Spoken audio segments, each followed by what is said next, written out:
when is a story not a story? So often we can get confused between what is a story and what's a piece of information that we need to share.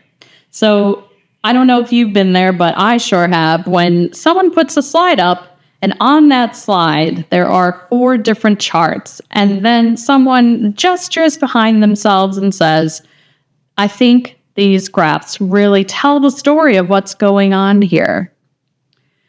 So that's not a story. And if you've ever done that, I'm not throwing shade.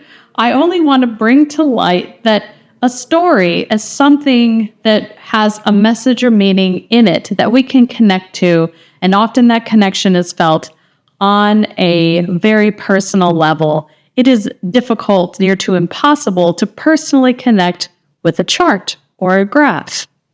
But you can tell a story that brings that chart or graph or collections of graphs to life.